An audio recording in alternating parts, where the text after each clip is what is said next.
Mon mentoré a reçu une prime de rétention de 85 000 $.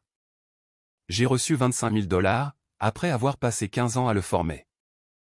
Ils m'ont dit de devenir reconnaissant pour cette opportunité. Ce soir-là, à 2h47 du matin, lors d'une panne de système critique, j'ai tranquillement débranché mon casque, et je suis parti. Je n'ai pas dit un mot. Au matin. Je m'appelle Michael Patterson. J'ai 48 ans, et voici comment j'ai appris que transmettre tout son savoir à quelqu'un, c'est le moyen le plus rapide de devenir remplaçable. Tout a commencé, assez innocemment, il y a 18 mois. Precision Manufacturing Corp venait de recruter un jeune homme brillant. Jonathan Webb, tout juste diplômé d'une école de commerce avec un MBA, et la tête pleine d'idées sur la transformation numérique. Il avait 29 ans, il était ambitieux, et parlait couramment le jargon de l'entreprise. C'était le genre de type capable de transformer un simple « nous devons réparer ce système en panne » en « nous devrions exploiter des solutions synergiques » afin d'optimiser notre infrastructure technologique. De mon côté, j'étais chez Precision depuis déjà 15 ans. J'avais commencé là-bas, juste après mon départ de la marine. 8 ans passés comme spécialiste informatique sur des contre-torpilleurs, cela vous apprend 2 ou 3 choses sur la gestion des systèmes critiques, surtout sous pression. Aucun droit à l'erreur, quand vous flottez au milieu du Pacifique, avec 300 autres marins qui dépendent de la stabilité de votre réseau. Cette discipline m'a beaucoup servi, dans la vie civile. Le travail chez Precision n'avait rien de prestigieux, mais c'était du solide. Nous fabriquions des composants de précision, destinés au secteur de l'aérospatial et de l'automobile. Le genre de pièces qui devaient être parfaites, car des vies humaines en dépendaient. Notre entreprise, qui pesait 500 millions de $, reposait sur un réseau complexe d'anciens systèmes ERP, que j'avais passé 15 ans à comprendre, à maintenir, et parfois à maudire, lors d'urgence à 3 heures du matin. Ce qu'il faut savoir, avec la production industrielle, c'est que ce n'est pas comme gérer un simple site web, ou des serveurs de messagerie. Quand nos systèmes tombent en panne, les lignes de production s'arrêtent. Quand ces lignes s'arrêtent, nous perdons 20 000 $ par heure. Quand nous ne pouvons pas livrer les commandes à temps, les clients commencent à chercher de nouveaux fournisseurs. Dans l'industrie, il n'y a pas de « on verra ça lundi » avec un correctif. Chaque minute d'arrêt se mesure en dollars, qui s'échappent directement du compte bancaire de l'entreprise. J'avais gravi les échelons, passant de jeune analyste système à ingénieur principal des infrastructures. Durant ces 15 années, j'ai appris à connaître le moindre bug de nos systèmes. Chaque solution de secours pour maintenir l'activité, et chaque point d'intégration entre notre ERP, la gestion d'entrepôt, et le contrôle de la production. Plus important encore, je savais pourquoi les choses avaient été construites ainsi. Cette mémoire de l'entreprise, ce savoir institutionnel, n'est pas quelque chose que l'on apprend dans les manuels. C'est alors qu'est arrivé Jonathan Webb, spécialiste de la transformation numérique. Un joli titre. Dès son premier jour, Jennifer Martinez, notre directrice des opérations, m'a demandé de lui faire découvrir notre infrastructure informatique. Fais-lui faire le tour complet, m'a-t-elle dit. Aide-le à comprendre comment tout est connecté. Alors, je l'ai fait. J'ai passé des heures avec le jeune homme, à lui présenter nos anciens systèmes, en lui expliquant pourquoi nous ne pouvions pas simplement tout migrer vers le cloud, comme il ne cessait de le suggérer. Nos ateliers de fabrication exigeaient des temps de réponse à la milliseconde près. Nos systèmes de contrôle qualité nécessitaient des flux de données en temps réel, provenant de 47 machines différentes. Notre gestion des stocks devait suivre 50 000 pièces uniques, réparties sur 3 entrepôts, avec une précision de 99,97%, car les clients de l'aérospatial n'acceptent pas l'approximation. Jonathan avait soif d'apprendre, il faut lui accorder cela. Il posait de bonnes questions, prenait des notes détaillées, et semblait sincèrement intéressé par la complexité de ce que nous avions construit au fil des ans.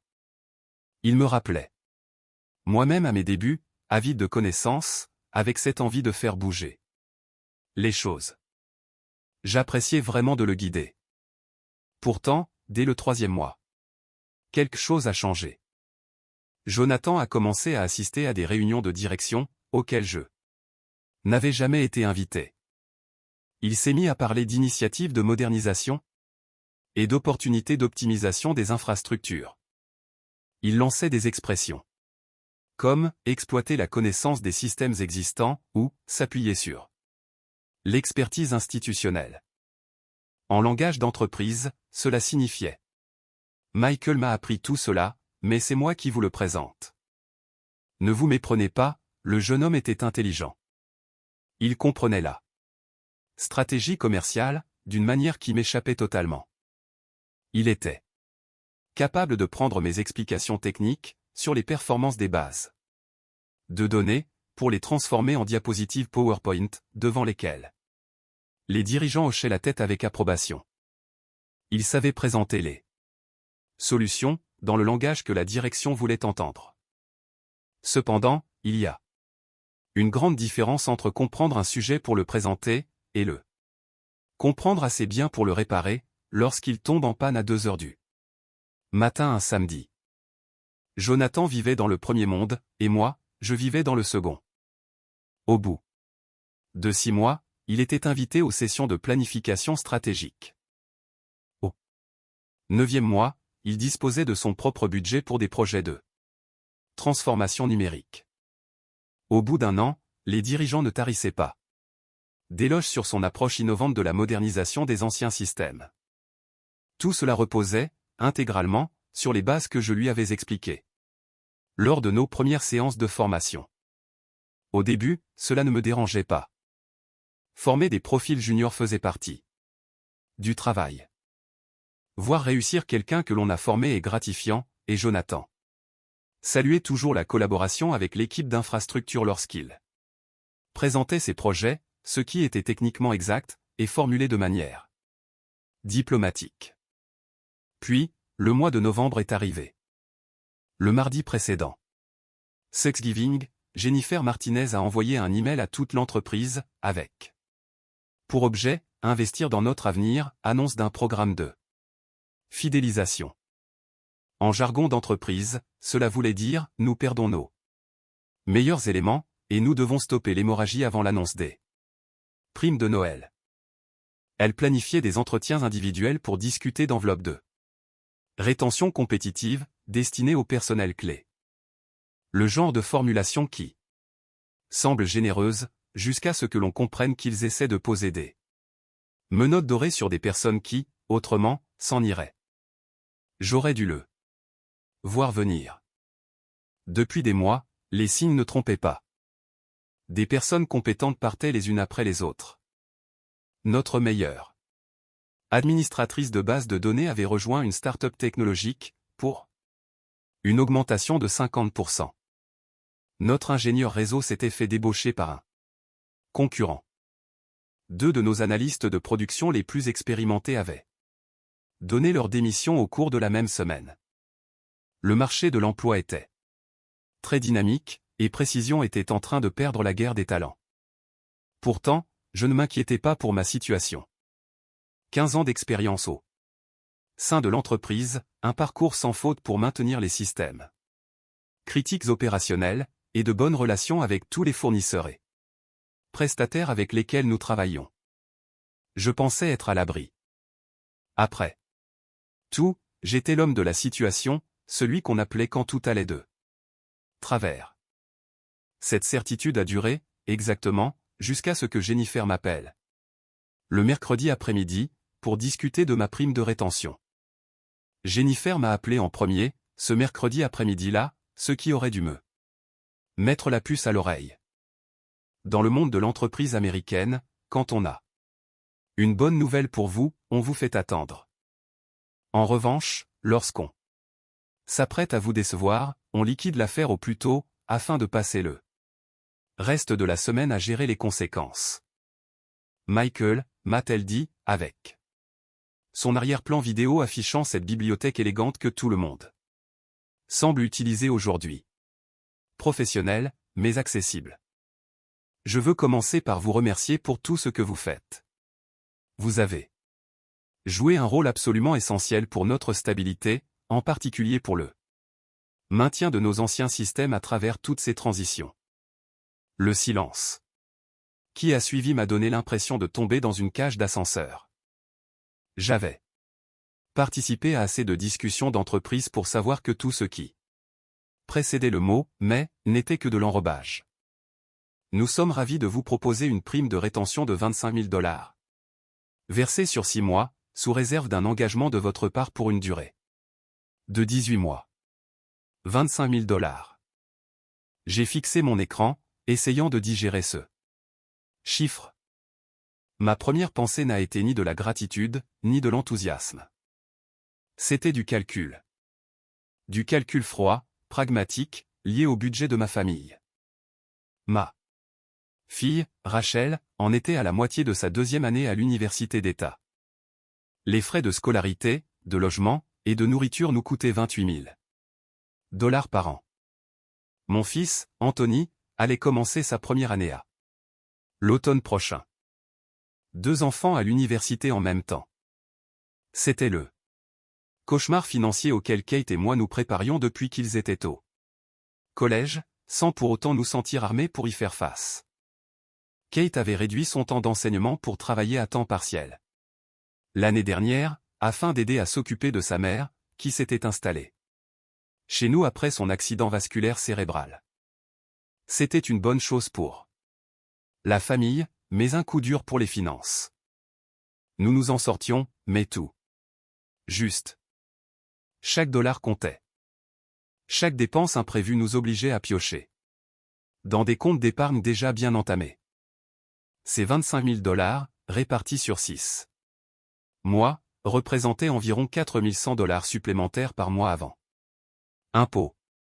Peut-être 3 000 $ nets dans notre poche. Ce n'était pas rien, mais ce n'était pas non plus de quoi changer notre vie. Et ce n'était certainement pas suffisant pour rendre supportable le fardeau des frais de scolarité universitaire. J'apprécie l'offre, ai-je dit prudemment. Puis-je examiner les conditions complètes de l'accord? Bien sûr, je vous envoie tout cet après-midi. Faites-moi simplement savoir d'ici vendredi si vous êtes prêt à accepter. Très bien. Après avoir raccroché, je suis resté assis dans mon bureau à la maison, me sentant étrangement vidé. 15 ans de performance irréprochable, à être l'homme qu'on appelait quand les systèmes plantaient, à former les nouveaux employés, à encadrer les jeunes recrues, et à travailler les week-ends ainsi que les jours fériés pour maintenir la production. Et voilà quelle était ma valeur pour l'entreprise. 25 000 $ pour accepter de rester 18 mois de plus. J'étais encore en train de digérer cette nouvelle, quand Jonathan m'a envoyé un message sur Slack, 1 heure plus tard. Mec, je viens de raccrocher avec Jennifer. Ils ont assuré. Regarde ça. Il a joint une capture d'écran. Claire. Sans rature, sans chercher à cacher quoi que ce soit. Sûrement excité, et désireux de partager une bonne nouvelle avec quelqu'un qui comprendrait le contexte de l'entreprise. Ou alors, simplement insouciant des conséquences. 85 000 $. Même structure, même versement étalé sur 6 mois, même exigence d'engagement. Sur 18 mois, mais 85 000 $ au lieu de 25 000 $, soit une différence de 60 000 $. C'était plus du double de mon budget d'augmentation annuelle, cumulé sur les 5 dernières années. J'ai relu la capture d'écran 3 fois, en espérant avoir mal compris. J'espérais qu'il y ait une explication, quelque chose qui rende la situation logique. Des classifications de postes différentes, peut-être. Des tarifs de marché différents entre un spécialiste de la transformation et un ingénieur d'infrastructure. Une raison, quelle qu'elle soit. Je te l'avais dit, il savent reconnaître le talent quand ils le voient, a ajouté Jonathan dans un autre message. J'ai fermé Slack sans répondre. J'avais besoin de temps pour réfléchir. Ce soir-là, Kate m'a trouvé assis à la table de la cuisine, un bloc-notes à la main, en train de faire des calculs, projections pour l'université, budget mensuel, épargne retraite bloquée depuis 3 ans parce que chaque dollar disponible passait dans les dépenses familiales. Comment s'est passé ton appel avec Jennifer? M'a-t-elle demandé, en s'installant sur la chaise en face de moi, avec sa tisane du soir. Ils m'ont proposé une prime de rétention. C'est super. De combien? 25 000 dollars, répartis sur 6 mois. Kate a hoché la tête, faisant mentalement le même calcul rapide que moi un peu plus tôt. Chaque geste compte, avec les dépenses des enfants. Jonathan a eu 85 000 dollars. Elle s'est arrêtée en pleine gorgée, puis a posé sa tasse avec précaution. Kate partageait ma vie depuis 22 ans. Elle a immédiatement compris la portée de ce chiffre, sans que j'aie besoin d'ajouter un mot. Le jeune que tu formes. Celui-là même. Nous sommes restés silencieux pendant quelques minutes. Kate a toujours été plus douée que moi pour gérer les informations d'ordre émotionnel. L'entraînement militaire vous apprend à compartimenter les problèmes, à les traiter de manière systématique, et à vous concentrer sur les solutions plutôt que sur les états d'âme. Mais ici, il ne s'agissait pas d'un problème technique exigeant une solution technique. Qu'est-ce que tu vas faire? A-t-elle fini par demander. Je ne sais pas encore. Ce n'était pas tout à fait vrai. Une partie de moi le savait déjà. La marine m'avait enseigné le leadership, l'importance de prendre soin de ses équipes, et la valeur fondamentale de la mémoire d'entreprise ainsi que de l'expérience. Elle m'avait aussi appris à reconnaître quand une situation était devenue, fondamentalement, irrécupérable. Le lendemain matin, j'ai relu les récentes présentations de projets de Jonathan, celles que je l'avais aidé à préparer, diriger des initiatives de transformation numérique, piloter la stratégie de modernisation des anciens systèmes, stimuler l'innovation dans nos processus de fabrication. Toute mon expertise technique, mes connaissances des systèmes, et mes 15 années d'expérience s'y trouvaient, repackagées dans un jargon d'école de commerce qui poussait les cadres à se pencher en avant et à hocher la tête avec approbation. J'ai également ressorti mes évaluations professionnelles des 3 dernières années. Dépasse systématiquement les attentes, essentielles pour la stabilité opérationnelle, prévient les arrêts de production coûteux grâce à une maintenance proactive des systèmes. Connaissance inestimable de l'entreprise. Personne de référence pour les défis techniques complexes. Une mémoire inestimable de l'entreprise, évaluée à 25 000 dollars. Des compétences de présentation dignes d'un MBA, évaluées à 85 000 dollars. Le calcul était plutôt simple. La nuit du jeudi est appelée plus vite que je ne l'aurais souhaité. Le week-end de Thanksgiving était toujours notre période de stress maximal. Henderson Industrie, notre plus gros client, avait passé sa commande la plus importante de l'année pour le Black Friday. Cela signifiait 3 jours de production non-stop, 24 heures sur 24, avec des machines tournant à plein régime, et aucun droit à l'erreur. J'avais travaillé lors de chaque grand week-end de fête ces 10 dernières années. Non pas parce que j'étais officiellement d'astreinte, mais parce que j'étais le seul capable de diagnostiquer, et de résoudre rapidement les problèmes, afin de réduire au minimum les arrêts de production. C'était une attente tacite. Michael s'occupera de tout ce qui se présentera. Kate m'a embrassé pour me souhaiter bonne nuit à 22h30. Essaie de dormir un peu, m'a-t-elle dit, tu en auras besoin pour ce week-end. Je vais essayer. À 23h30, j'ai reçu la première alerte. Le retard de réplication des données, entre notre système ERP principal et le système de gestion d'entrepôt, commençait à grimper. Rien de catastrophique pour le moment, mais la tendance n'était pas bonne. Le genre de signal d'alarme précoce qui, si on le gère rapidement, reste invisible. Pour tout le monde, excepté pour la personne qui surveille les écrans. À minuit, le traitement des commandes avait ralenti de 15%. Les opérations de préparation et d'emballage prenaient 3 minutes de plus par transaction. Cela ne semble pas énorme, jusqu'à ce que vous multipliez ce chiffre par les 50 000 commandes que Henderson Industries devait recevoir d'ici mardi. Nous risquions un retard potentiel de 2500 heures sur la préparation, ce qui suffisait pour rater les délais de livraison et activer les clauses de pénalité de notre contrat.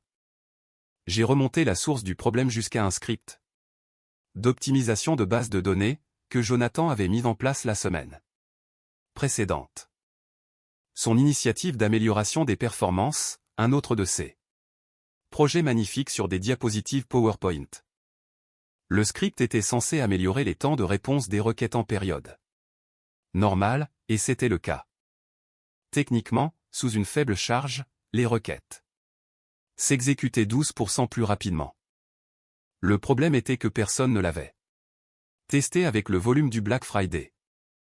L'optimisation de Jonathan provoquait des conflits de verrouillage, lorsque des milliers de transactions simultanées frappaient le système en même temps. La base de données était, en gros, en train d'étouffer sous le poids de ses propres améliorations d'efficacité.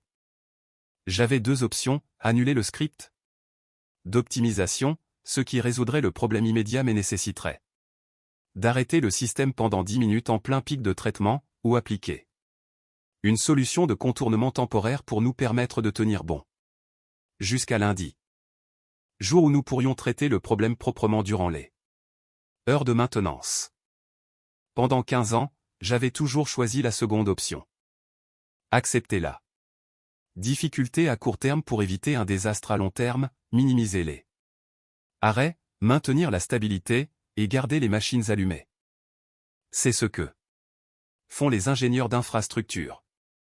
Nous absorbons le stress, pour que tous les autres puissent dormir sur leurs deux oreilles. Mon téléphone a sonné à 0. H17.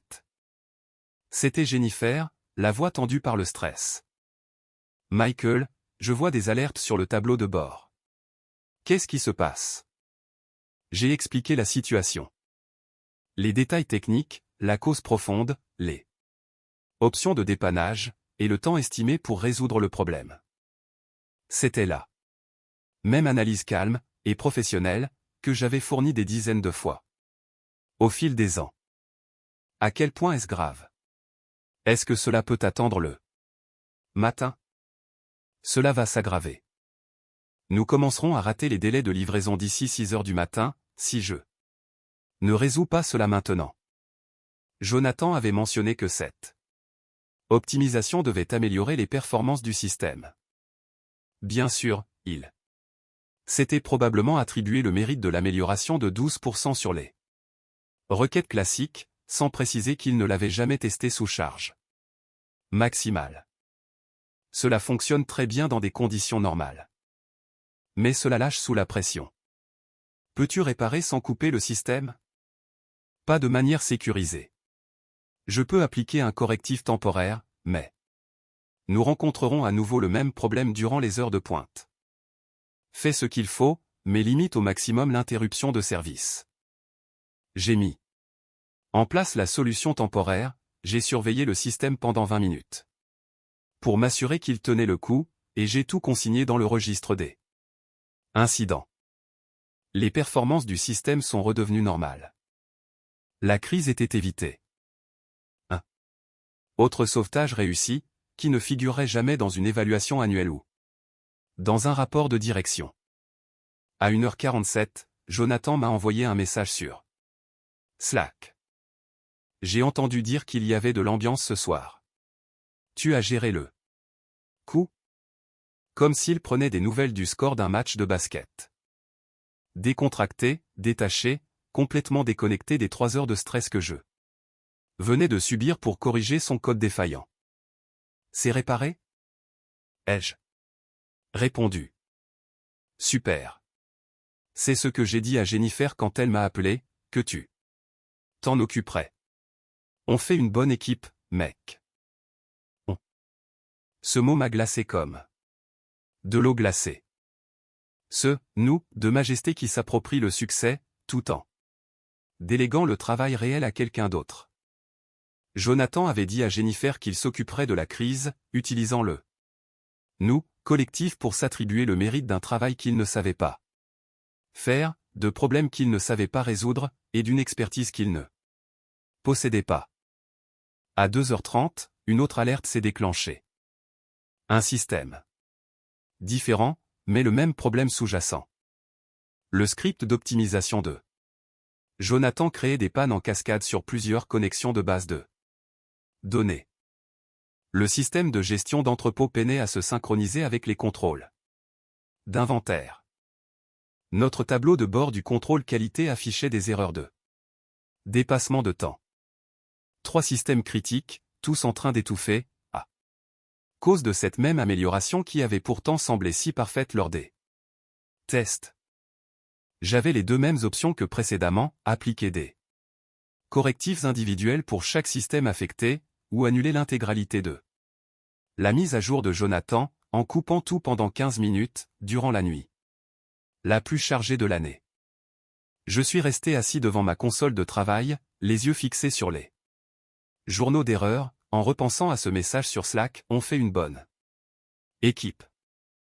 Je pensais à ces évaluations de performance Kilo et ma connaissance des systèmes, tout en me payant $60 000 de moins que la personne qui venait de casser le système que j'étais en train de réparer.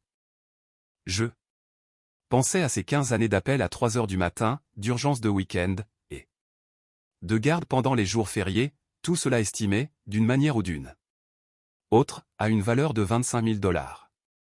La marine m'avait appris le sens du devoir, l'importance des systèmes critiques pour une mission, et la responsabilité d'assurer leur bon fonctionnement. Elle m'avait appris à prendre soin du matériel, et des hommes. Mais elle m'avait aussi appris des choses sur le leadership, notamment à savoir identifier quand une chaîne de commandement est fondamentalement défaillante. Quand un système est conçu pour échouer, il finit, inévitablement, par s'effondrer.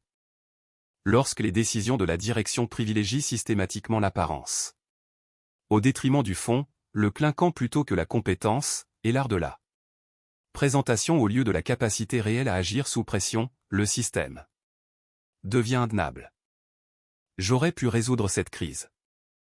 J'aurais pu corriger ces systèmes, appliquer des solutions de contournement, et tout maintenir opérationnel durant le week-end. J'aurais pu travailler encore 20 heures d'affilée, pour réparer les dégâts que le projet d'optimisation à $85 000 de Jonathan avait provoqué. Et le lundi matin, il aurait probablement reçu des remerciements pour ses améliorations de performance proactive, tandis que je n'aurais hérité que d'un ticket de plus dans ma file d'attente. À 2h47 du matin, j'ai fait un autre choix. Je me suis levé de mon poste de travail, j'ai débranché mon casque, j'ai laissé mon ordinateur portable ouvert, avec les notifications d'alerte qui continuaient de défiler sur l'écran, je suis sorti de mon bureau, et j'ai refermé la porte derrière moi. Pour la première fois en 15 ans, j'ai laissé les problèmes des autres là où ils étaient. Le problème de quelqu'un d'autre. Kate m'a trouvé dans la cuisine, 1 heure plus tard, assis à la table avec une tasse de café, le regard perdu à travers la fenêtre, observant la rue déserte. « Tu ne dors pas ?» m'a-t-elle demandé. Je suis parti. Elle s'est assise en face de moi, toujours en peignoir, les cheveux attachés dans le chignon décoiffé qu'elle faisait pour dormir. Après 22 ans de mariage, elle savait déchiffrer mon visage bien mieux que n'importe quel écran de diagnostic. Je venais de quitter la crise, j'avais tout abandonné. Nous sommes restés assis dans un silence paisible pendant un moment. Kate mesurait toute la gravité de cette décision, sans que j'aie besoin d'entrer dans les détails. Elle m'avait vu répondre à des appels d'urgence au milieu des repas de famille, m'avait vu travailler pendant les week-ends et les vacances. Et m'avait entendu expliquer des problèmes techniques à des dirigeants qui ne prenaient jamais la peine de me remercier pour les avoir résolus. Qu'est-ce qui va se passer maintenant? A-t-elle fini par demander. Je ne sais pas, mais j'en ai fini de corriger les erreurs des autres pour 25 000 $, alors qu'ils reçoivent 85 000 $ pour les avoir commises. Là-haut, sur mon bureau, mon téléphone vibrait sans s'arrêter, enchaînant alerte sur alerte. C'était le bruit d'un système en train de s'effondrer, privé de son filet de sécurité. Pour la première fois depuis des années, ce n'était plus mon problème. Le vendredi à 6 heures du matin, mon téléphone affichait déjà 23 appels manqués. Le système d'alerte avait complètement implosé. Le script d'optimisation de Jonathan avait déclenché un blocage en cascade, mettant hors service 3 systèmes critiques en même temps. Le traitement des commandes était à l'arrêt. Le système de gestion d'entrepôt ne parvenait plus à communiquer avec le contrôle des stocks. L'assurance qualité ne pouvait plus suivre les indicateurs de production. L'ensemble des livraisons de Henderson Industries pour le Black Friday était totalement paralysé. J'ai préparé du café, et j'ai lu les nouvelles, tandis que mon téléphone continuait de vibrer sur le comptoir de la cuisine. Kate est descendue à 6h30, déjà prête pour sa demi-journée d'enseignement. C'est grave à ce point. A-t-elle demandé, en désignant d'un signe de tête l'appareil qui ne cessait de sonner. Assez pour qu'il m'appelle toutes les 3 minutes, au lieu d'essayer de réparer le problème eux-mêmes. Elle m'a embrassé sur la joue. Tu sais, je te soutiens, quelle que soit ta décision. Je sais, et cela représente tout pour moi. À 6h47, Timothy Nash, vice-président de l'ingénierie, a appelé. J'avais rencontré Timothy exactement 4 fois en 15 ans, toujours lors de réunions de bilan après des incidents majeurs. Le genre d'homme qui surgit uniquement lorsque tout est cassé, pour désigner un coupable ou distribuer des bons points. Michael, m'a-t-il dit, sans s'encombrer de formules de politesse. Nous avons besoin que tu te connectes immédiatement. C'est une situation critique pour l'entreprise. Je comprends, ai-je répondu. Dans combien de temps peux-tu remettre les systèmes en marche? Je ne travaille pas aujourd'hui. Il y a eu un silence si long que j'ai cru que la communication avait coupé. Il ne s'agit pas d'une question de jours de congé, Michael. Toute la production est à l'arrêt. Henderson Industries menace d'appliquer des pénalités financières. Nous risquons de perdre 1,5 million de $. Cela semble sérieux.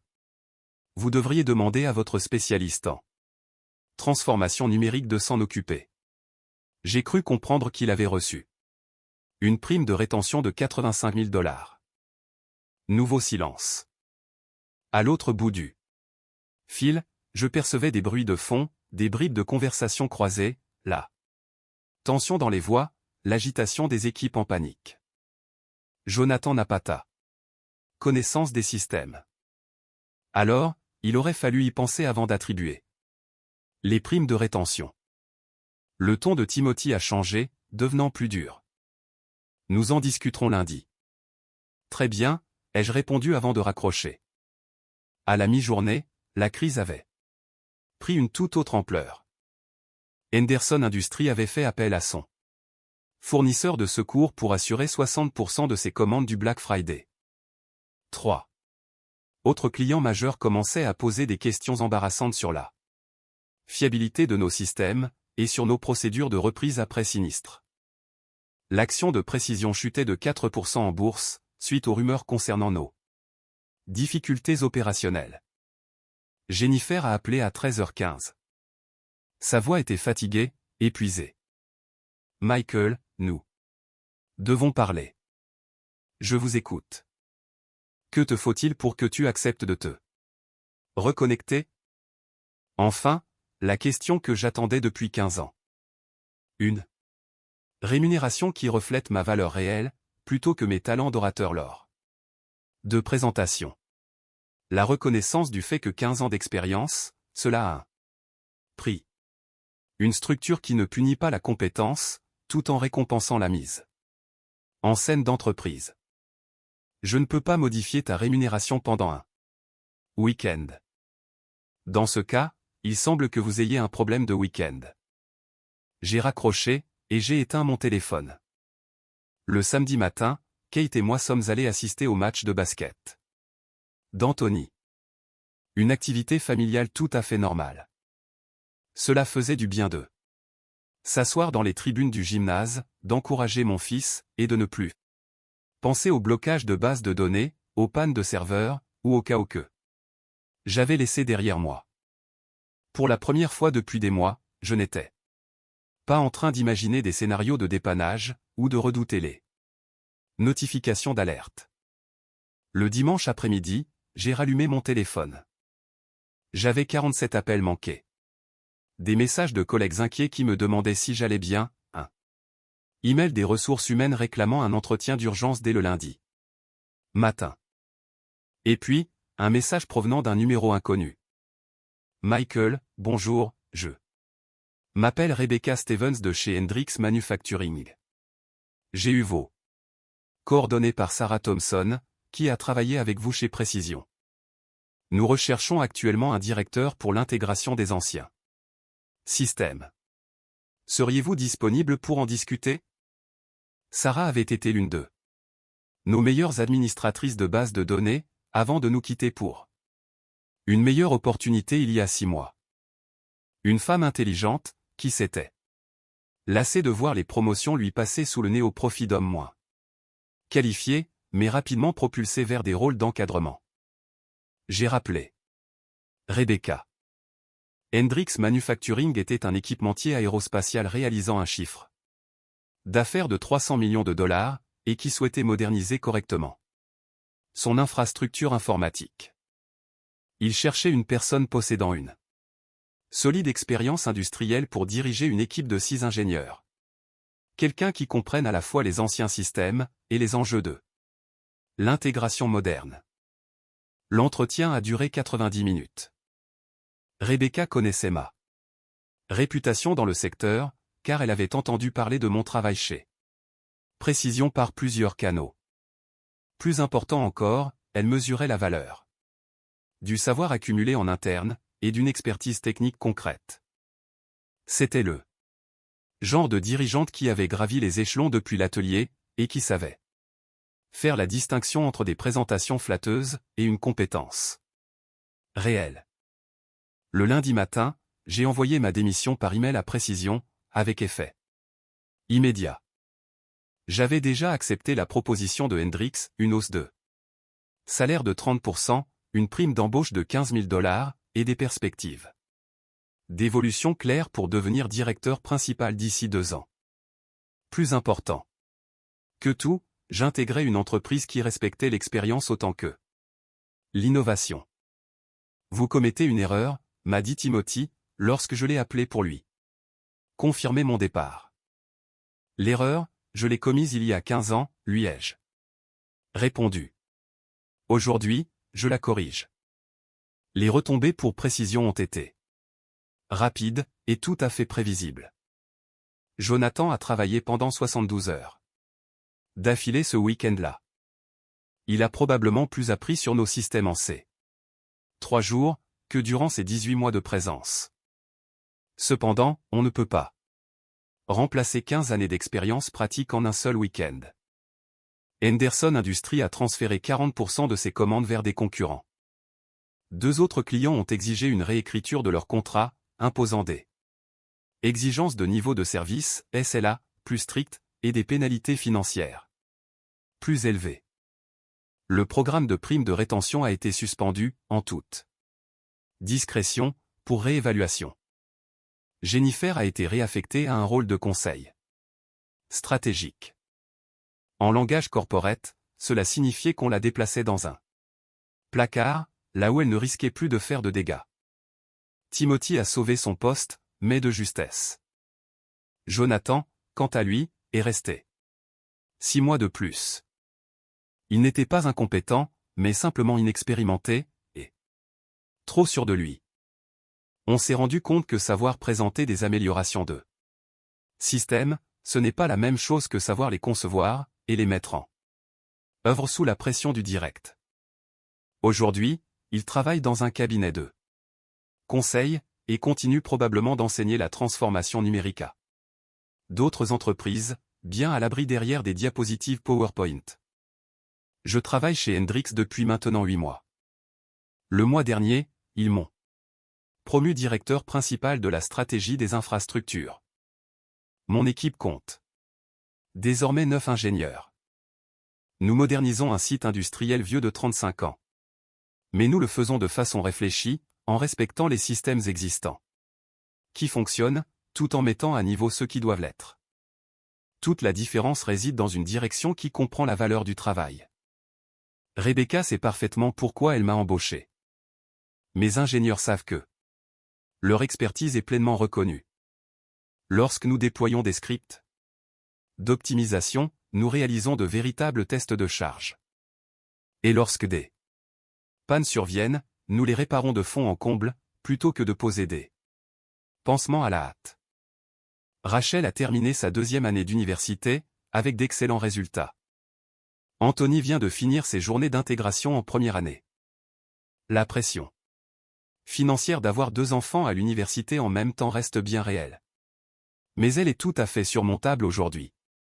Kate a repris l'enseignement à temps plein par envie, et non plus parce que nous dépendions de sa couverture d'assurance santé.